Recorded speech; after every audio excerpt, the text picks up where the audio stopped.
can you briefly summarize the film's plot?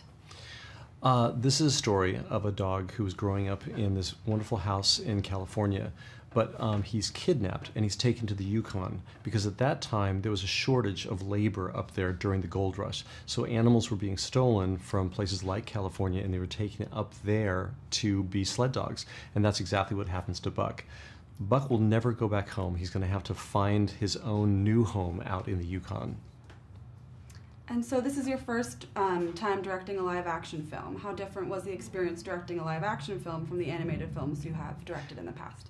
Knowing that there was a giant animated component to this made me feel like I could do it, because that part I could have well in hand, and I felt like I could really bring something to the party there. The other part of this was very intimidating, but very exciting, and I knew I was going to have a lot to learn. But the people I was working with were so good at what they did that for me it was a real joy and a pleasure to learn that side of things. And can you talk about how you brought Buck to life in the film?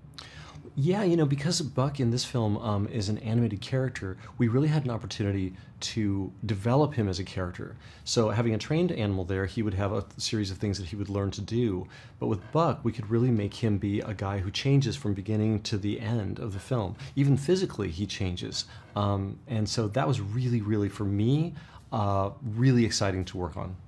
And can you talk about what it was like directing Harrison Ford and the rest of the cast?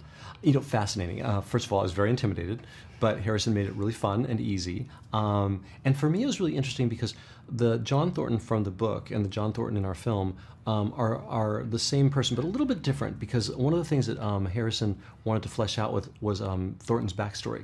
Why is he out there? What's going on with him? And what does Buck represent to him? And what does he represent to Buck? So watching Harrison work out that backstory for me was really interesting. Great, and there have been a lot of dog films released in the past year. What do you think differentiates this film from the rest? I think the amazing character of Buck. I think he's a particularly incredible creature, and his story, I think, is extremely pertinent and inspiring to anybody who would see it.